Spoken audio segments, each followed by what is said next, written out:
Bonsoir à tous, bienvenue dans une nouvelle vidéo cuisine. Cuisinons ensemble, je teste des recettes, je fais des recettes de cuisine devant vous. Je ne sais pas comment vous voulez l'appeler, mais c'est ça le principe. Donc dans ce type de vidéo, je fais quelques recettes devant vous. Donc aujourd'hui, ce ne sont que des recettes salées. Je vais donc faire ces recettes petit à petit et vous chuchoter ce que je fais. J'ai déjà fait par le passé des vidéos de ce type sur ma chaîne et en fait j'en ai fait de deux façons. Certaines vidéos où je m'enregistrais en train de commenter directement ce que je faisais, mais ça me posait problème parce que les sons de cuisine font trop de bruit. Et donc maintenant j'en fais un deuxième type, c'est-à-dire que je filme ce que je fais, puis je m'enregistre dans un dictaphone et je rajoute la voix sur les images. Donc c'est ça que vous allez voir aujourd'hui parce que je trouve ça beaucoup plus simple pour pouvoir en faire une vraie vidéo ASMR. Donc vous pourrez retrouver en barre d'informations, commentaires épinglés dans le i en haut de l'écran, le lien vers ces recettes. Vous pourrez aussi les retrouver pour certaines dans des repas, dans mes vidéos ce que je mange, qui sont des vidéos où je partage chaque mois quelques-uns des repas que j'ai fait pendant le mois. Donc voilà, je crois que c'est tout pour mon introduction, donc on est parti. Alors, pour la première recette, c'est une recette de pain à la poêle qui en fait avait tourné pendant le confinement quand il y avait quand les gens se sont mis à faire pas mal de pain à la maison suite aux différentes choses qui étaient fermées. Donc c'est une recette que j'aime bien faire quand j'ai plus de pain à la maison et que j'ai quand même un peu de temps pour cuisiner. Des fois, plutôt que de prendre ma voiture, d'aller chercher du pain, etc. Soit quand c'est l'heure ou alors quand c'est pas l'heure, enfin tout est fermé, etc. Et ben comme c'est une recette qui ne me demande pas de laisser lever la pâte, voilà, j'aime bien la faire. Donc voilà, écoutez, je crois que c'est tout ce que je voulais dire là-dessus, oui c'est ça. Et ça fait 8 petits pains, un peu comme les pains pita là qu'on peut acheter en supermarché, vous avez de cette taille là, c'est à peu près ça, la taille que ça fait. Donc c'est parti pour la recette.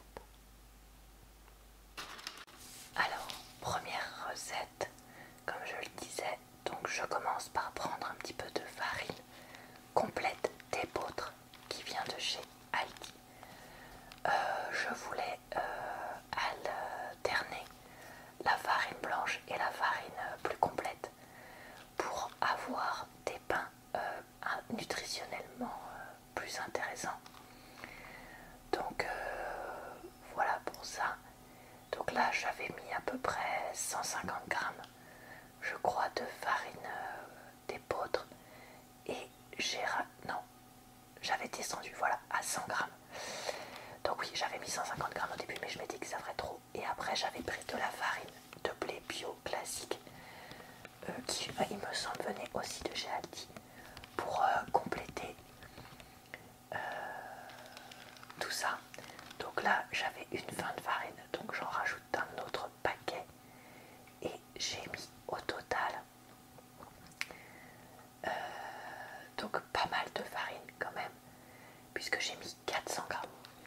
Le but étant de faire 8 petits pains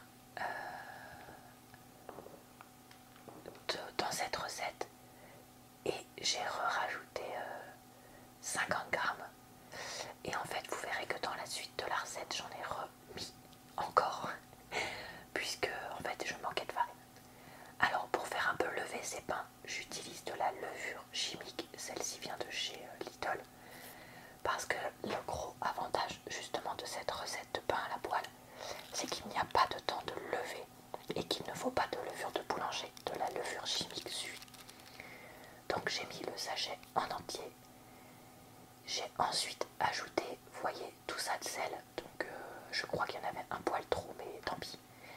Et pour agrémenter encore nutritionnellement parlant, j'ai rajouté des graines de chia claires que j'avais achetées chez Nausea très longtemps. Et j'en ai mis une poignée. Et ensuite, à l'aide d'une cuillère en bois, vous remarquez que je mélange donc tout ça pour que les deux types de farine soient bien mélangés et essayer d'incorporer bien le sel, les graines de chia et la levure. Donc je mélange et je mélange et je mélange parce que je tombais sur des paquets de graines de chia qui s'étaient pas bien étalés. Donc une fois que ça c'est fait, on va pouvoir rajouter de la matière grasse, en l'occurrence de l'huile. Moi j'ai mis de l'huile de tournesol parce que c'est ce que j'avais le moins cher. Pareil, ça vient de chez Aldi ou Lidl, honnêtement, je ne sais plus. Et donc là, il en fallait une cuillère à soupe, 2 cuillères à soupe uniquement. Donc ça reste vraiment léger, ce qui me semble plus intéressant. Et ensuite, j'ai rajouté 25 centilitres d'eau tiède pour lier le tout. Donc là, je me remets à mélanger. Et cette fois, vous remarquez que je faisais beaucoup plus doucement parce que j'ai vite tendance à mélanger comme une hystérique et à en mettre partout quand je fais à manger. Alors là, c'est le moment où je me dis, ma pâte a l'air drôlement liquide. Est-ce bien normal? Honnêtement, je ne savais plus parce que ça faisait un moment que j'avais pas fait cette recette de pain. Je la fais surtout quand j'ai plus trop de pain à la maison et que je sais que je vais pas pouvoir aller en acheter parce qu'on est par exemple dimanche ou qu'il est déjà tard et que j'ai pas envie de ressortir. Parce que c'est vrai que moi, dans mon village, s'il est un peu tard, il n'y a plus rien comme pain et donc je suis obligée de prendre la voiture pour aller plus loin. Donc là je vous montre que la pâte est archi collante et du coup j'ai rajouté de la farine. Alors j'ai rajouté à l'œil complètement, mais je pense avoir rajouté à peu près 50 grammes au total. Donc là je me remets à mélanger. Alors j'aime pas rajouter de la farine comme ça en fin de recette pour une pâte ou du pain parce que je trouve que c'est compliqué à bien l'intégrer et la mélanger au milieu. Je trouve ça tellement plus facile de doser ça justement, si je puis dire, dès le début. Donc là j'y suis allée à la main, ne vous inquiétez pas, mes mains étaient parfaitement propres. Mais c'est plus pour mélanger correctement que par nécessité de pétrir, puisqu'il n'y a pas besoin de pétrir cette pâte comme je vous l'indiquais tout à l'heure. Donc voilà, donc là on me voit galérer à pétrir ça et je vais ensuite essayer de la rouler un petit peu en boudin, en méga gros boudin, parce que pour pouvoir intégrer, non pas intégrer pardon, pour pouvoir couper après les morceaux de pâte, ce sera plus simple. Donc voilà, là je l'ai mise en boudin, je vais la couper en 8. Donc je la coupe d'abord en 2, puis je vais la couper en 4. Je fais ça comme ça puisque dans ma poêle je peux mettre que 4 petits pains en même temps. Donc vous me voyez couper en 2, puis en 2 et malaxer un petit peu pour pouvoir avoir une boule qui tient à peu près aplatie, en l'occurrence cette boule. Et je récupère aussi la pâte qui est sur mes mains évidemment parce que je ne veux pas gaspiller le moindre morceau de pâte. Donc voilà, ici je fais un premier petit pain, à côté j'en fais donc un deuxième, toujours en mode boule non pas allongé, aplati. Dis donc j'ai du mal à parler, c'est la première recette, qu'est-ce que ça va être avec les autres? Donc voilà, je continue. Je récupère un peu la pâte qui n'a pas réussi à bien se mélanger au passage. Donc voilà, donc vous voyez que ça fait quand même 4 gros morceaux de pâte, donc ça fait vraiment des pains assez gros. Ensuite, dans la poêle, je crois pas que j'avais mis de matière grasse, je mets ces 4 petits pains et j'attends quelques minutes qu'ils commencent à bien gonfler et bien cuire. Donc là vous voyez qu'au début je les ai un peu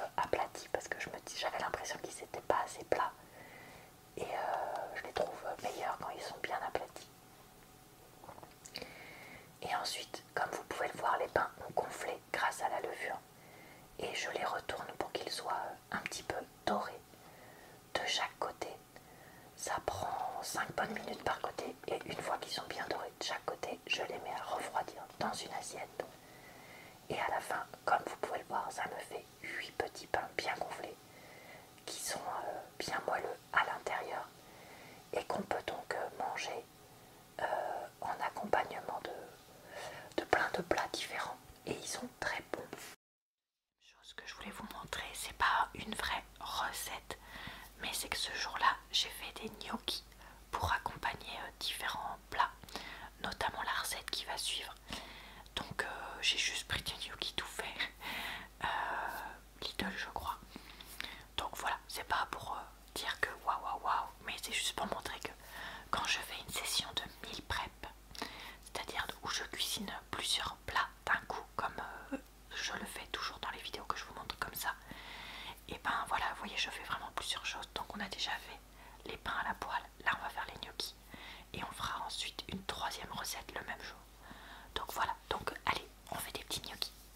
Alors j'avais d'abord mis du faux beurre dans ma poêle et j'ai pris ensuite ce gros paquet de gnocchis à poêler de chez Lidl que j'avais acheté pour les ajouter donc dans cette poêle. Le but étant pour moi d'avoir de l'accompagnement pour mes plats de la semaine. D'ailleurs, on aperçoit un plat dont je vais parler dans quelques minutes en haut de l'écran. Et je les fais tout simplement revenir pour qu'ils soient bien dorés, tout en les mélangeant avec une spatule en bois, parce que moi je suis team spatule en bois, ustensile en bois. Troisième recette pour ce jour-là, une bolognaise de lentilles. Si vous suivez ma chaîne, vous l'avez vu 1 million de fois. Donc voilà, rien de plus à dire. Je la fais avec des légumes surgelés que j'ai. Donc souvent je mets des carottes parce que je trouve que ça permet de faire un peu plus de légumes que juste la sauce tomate.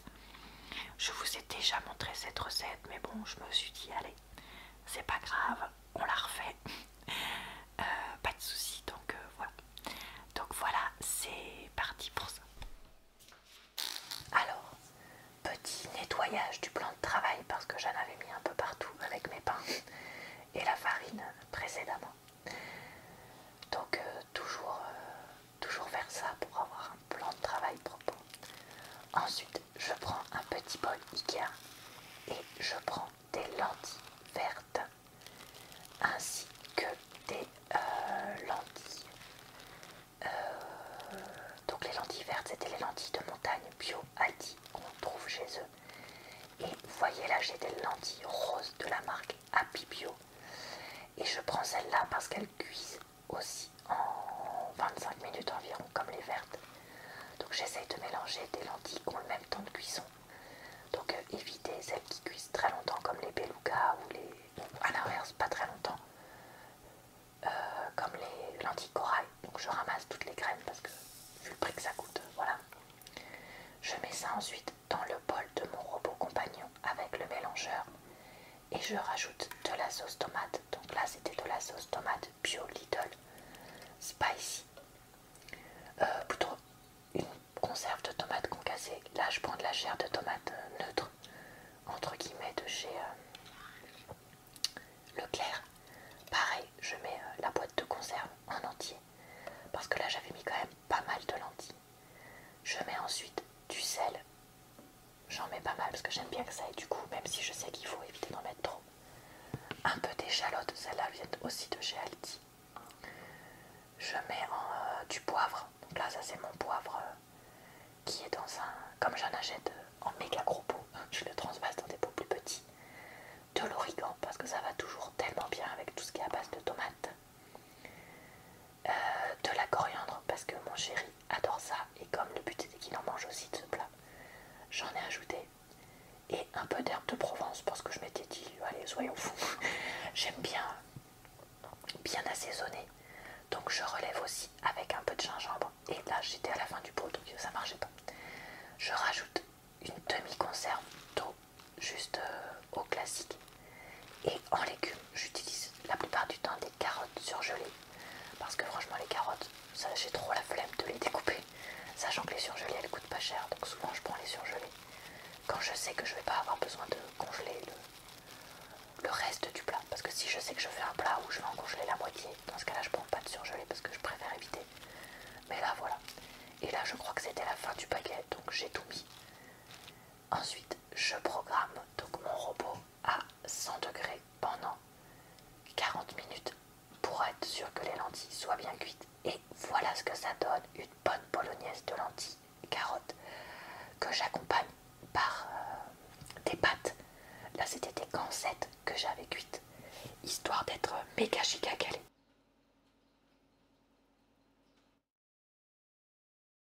Alors j'avais oublié de filmer une des intros de recettes et j'en ai rajouté une plus tard parce qu'en fait au final là je filme sur 3-4 mois tellement c'est étalé dans le temps. Donc voilà, écoutez, c'est pas grave puisque les recettes restent des recettes que je fais souvent et qui sont valables. Mais tout ça pour dire que là vous allez voir une recette d'omelette aux champignons que j'avais donc accompagné de quelques-uns des gnocchis que j'ai cuits tout à l'heure. Donc on est parti pour cette recette là. Alors j'avais pris des champignons bruns que j'avais trouvé à Aldi, que je lave. Alors oui, moi quand je lave mes fruits et mes légumes, j'utilise du produit vaisselle. Écoutez, je fais ça depuis des années. Pour l'instant je vais bien. En tout cas, moins qu'un médecin me dise que c'est pas, faut pas faire ça, je continue. Après tout, c'est un truc qui permet de laver l'alimentaire, donc je me dis voilà. Donc je lave bien les champignons parce que moi j'avais vu un chef faire ça pour éviter d'avoir comment dire, à les éplucher. On peut très bien les laver.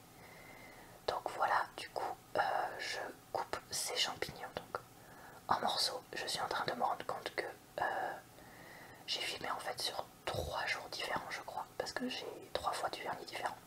Bref, donc là, je coupe, vous voyez, en longueur les champignons et j'en ai fait que 3 puisque c'était pour une omelette pour un repas uniquement que j'avais fait ça.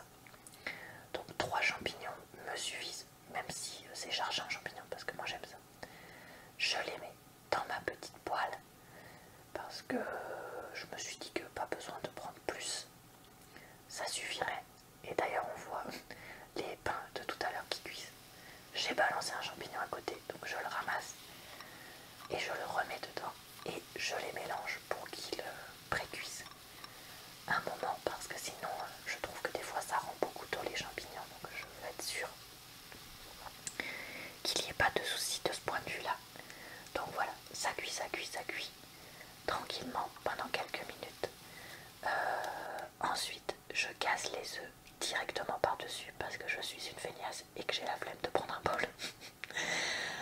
J'aurais quand même pu prendre un bol parce que comme je voulais faire une omelette mélangée à part ça aurait été mieux, mais là vous voyez, regardez, je fais ça en mode technique de grosse feignasse. Donc je mélange ça vite vite vite pour pas que ça me fasse des œufs brouillés et hop là je remets les champignons et ça me fait une omelette. Non mais quand je vous dis que c'est la technique des feignasses, vraiment je ne mens pas. Je rajoute un petit peu de sel, puis un petit peu de poivre. Est-ce que j'avais mis du fromage râpé ou pas? Voyons voir, voyons voir. Non, apparemment. Donc là c'est le moment où je me dis que ça va méga accrocher, mais tant pis, c'était trop tard. Finalement j'avais dû mettre un peu d'huile parce que franchement ça n'a pas tant accroché que ça, donc il y a dû avoir un truc. Donc au bout de quelques minutes je retourne mon omelette et la voici parfaitement cuite avec donc les petits gnocchis dont je vous parlais, histoire d'être très calée puisque je crois que je faisais du sport après. Je vais maintenant vous mettre la recette d'un crumble pomme poire comme recette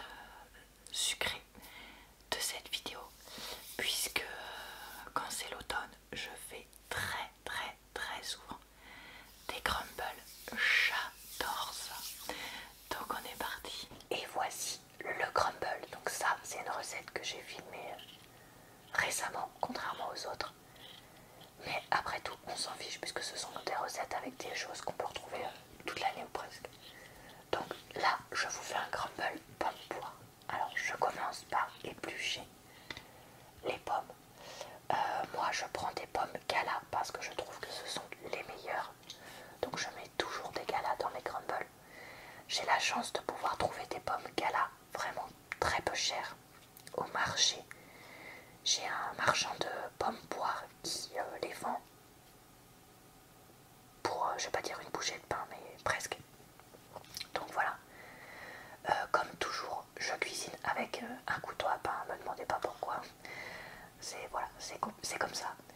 Et je mets dans le bol qui est pour le compost toutes les parties que je peux mettre à composter, c'est-à-dire le trognon,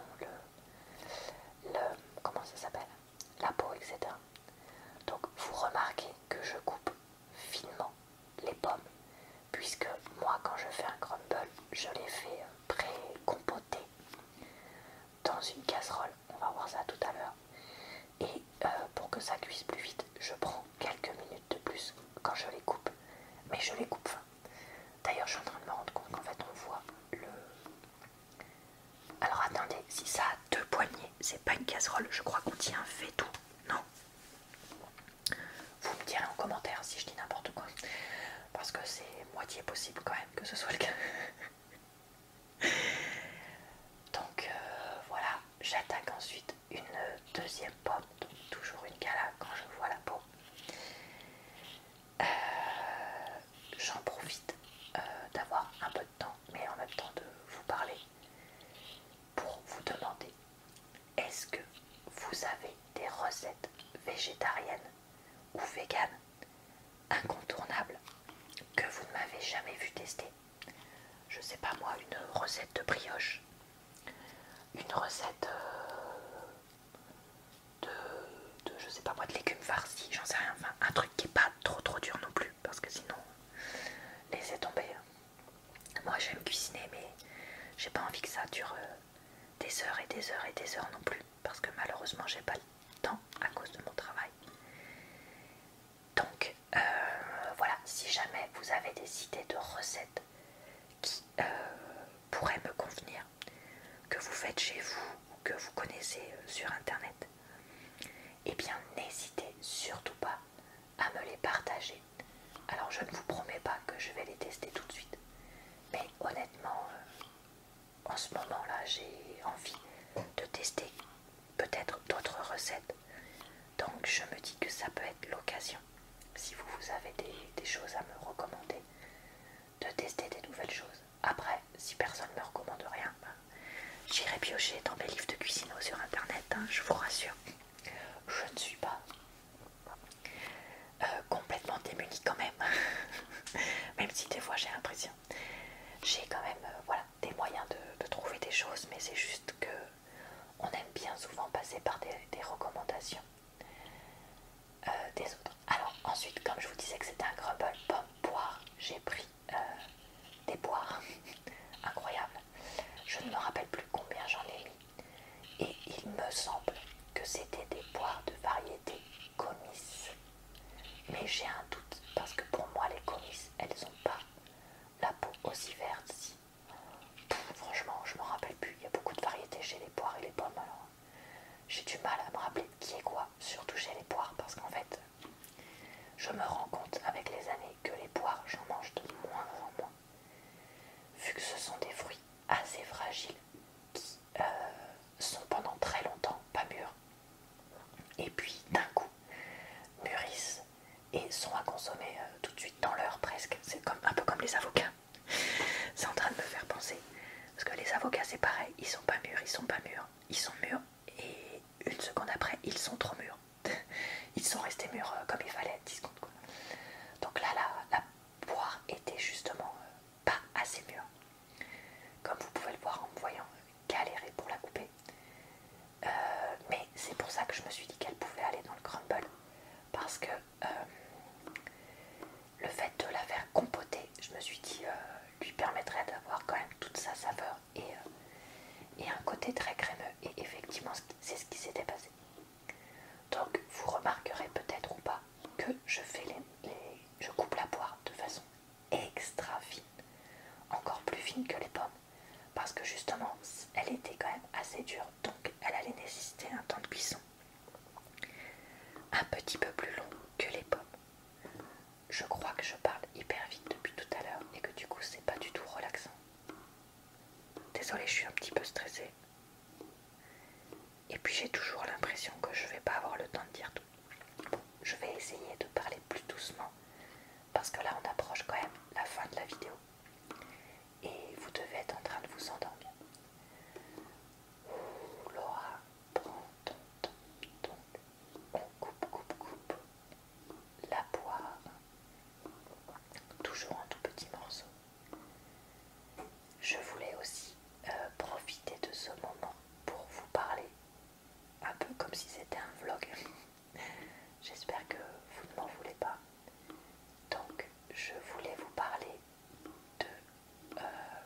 une série de vidéos YouTube que je regarde en ce moment qui s'appelle Queen of Europe. Donc c'est sur une chaîne Histoire.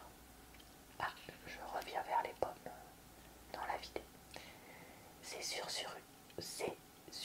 une chaîne à dominante histoire qui raconte différents moments d'histoire. Et là, moi, la série que je regarde, c'est sur donc les reines d'Europe. Et ça parle de différentes grandes reines européennes au cours des siècles qui ont eu un impact important. Alors c'est ma foi très intéressant parce que les vidéos sont assez synthétiques.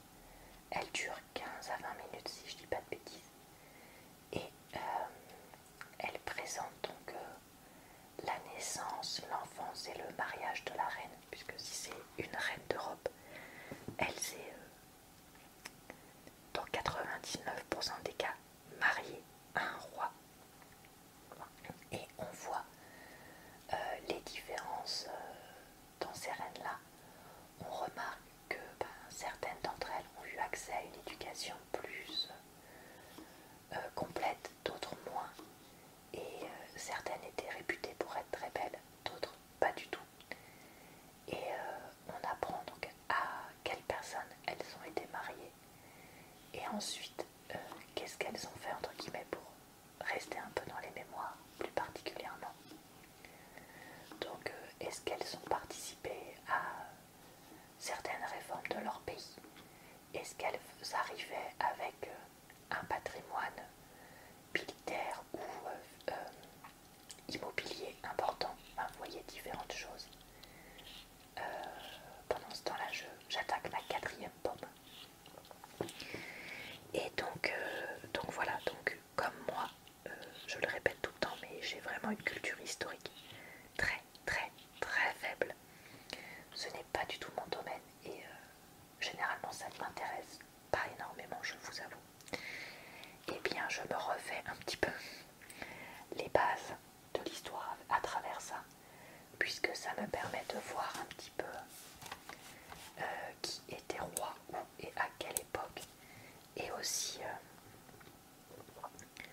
un petit peu ce qu'on attendait des monarques, hommes et femmes, de ces temps-là. Et donc voilà, je suis vraiment très contente de ça et je regarde donc un épisode par jour là depuis une semaine, non peut-être pas un épisode par jour, enfin je regarde depuis une semaine régulièrement ces vidéos là et je voulais donc les recommander si jamais vous aussi vous voulez connaître plus la place des femmes dans l'histoire de l'Europe et réviser ou apprendre l'histoire à travers ce genre de vidéos. Ah, j'ai oublié de préciser, mais ces vidéos sont en anglais, donc peut-être que ça en freinera certains. Bon, ça y est, j'ai enfin fini de tout couper. Donc, une fois que tout est dans le faitout, je rajoute un sachet de sucre vanillé et je vais ensuite mettre ça donc sur le feu pour que ça compote tout doucement. Et généralement pendant ce temps-là, comme je suis une adepte du meal prep, donc de fait de faire plusieurs recettes en avance, je suis en train de faire autre chose à manger. Là, je prépare la pâte qu'on met au-dessus du crumble. Donc je vais mettre environ 200-250 grammes de farine. Là, c'était la farine Lidl peut-être, peut-être pas. Là par contre c'est la farine Leclerc. Dans le verre doseur. Donc oui, vous voyez, je suis pile entre les deux. De toute façon là j'avais plus de farine, donc c'était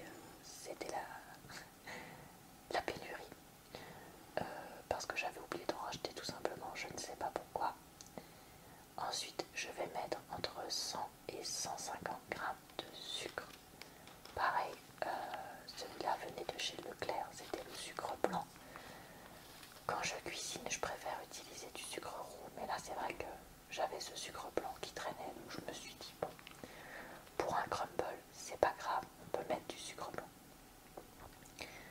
Alors pour changer un petit peu, j'ai voulu mettre des amandes en poudre.